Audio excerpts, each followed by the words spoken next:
Muhammad Ali to be posthumously inducted into the WWE Hall of Fame. A look back at the boxing champ's lesser-known history in wrestling. Muhammad Ali died in 2016, but the influence of the world's greatest heavyweight boxer still reverberates throughout the sports world in surprising ways. From child advocacy awards to Grammy nominations, this boxing Hall of Famer will soon have another accolade to his name. Ali will be inducted into the WWE Hall of Fame posthumously on April 5, joining Mike Tyson as the only other boxer to receive this honor.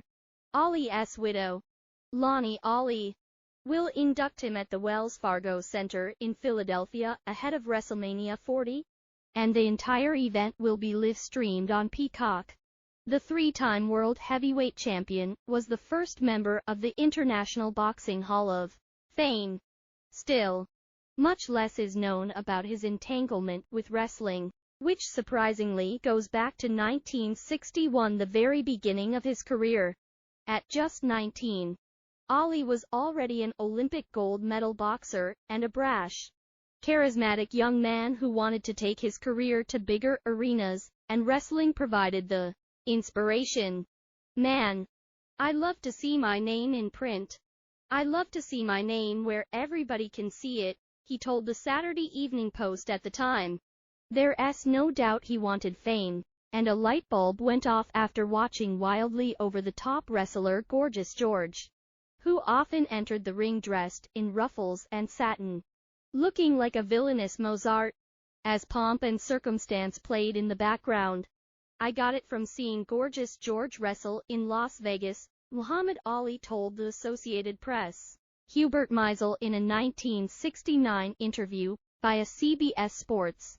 "I saw his aides spraying deodorant in the opponent's corner to contain the smell. I also saw 13,000 full seats.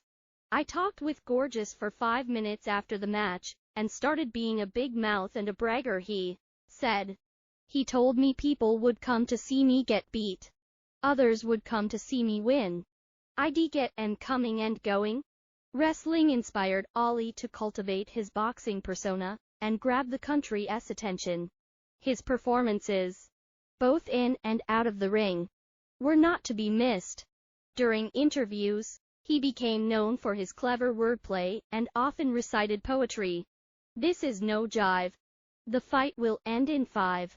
One listen to the world-class trash-talking between Ali and his opponent, Joe Frazier, before the famous 1971 fight of the century at Madison Square Garden in New York. And you can't help but think of WrestleMania.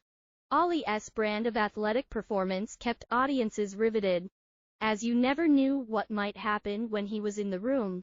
In the build-up to their 1974 rematch, a spontaneous brawl erupted between Ali and Frazier during an interview with Howard Cosell, and people still debate whether it was staged or real. Muhammad Ali takes his talents to the wrestling ring. Perhaps his most famous brush with wrestling was the 1976 War of the Worlds fight, where the heavyweight boxing champion took on wrestler Antonio Inoki in Tokyo, Japan. To prove the dominance of pro wrestling, Inoki had been staging fights against masters of various martial arts and upped the ante when he challenged Ali.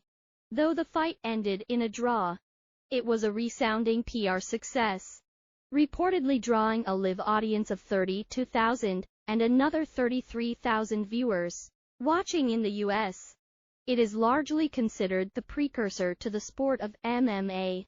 Nearly a decade later, when Ali walked into the ring as the guest referee for WrestleMania's first ever headlining event, wrestling fans went wild. The crowd chanted his name and gave the boxer a standing ovation before the fight. Hulk Hogan joined his partner, Mr. T, in a tag team match against Roddy Piper and Mr. Wonderful Paul Orndorff. Ali stepped into the fray in a memorable move, taking a shot at Piper. Ultimately, Hulk Hogan and Mr. T emerged as the winners. Even as his Parkinson's disease was worsening, Ali never turned down a chance to promote boxing and wrestling. In 1995, Ali and a group of professional wrestlers, including Inoki, embarked on a sports diplomacy mission to North Korea at the invitation of North Korean Supreme Leader Kim Jong-il. He was the guest of honor at a North Korean wrestling event, Collision in Korea, co-run by US and Japan Pro Wrestling. It was a massive Today pay-per-view that reportedly drew 150,000 viewers each night. Not every athlete has the sheer charisma to change their sport forever. With the upcoming induction, wrestling's influence on the greatest boxer of all time will finally get its due.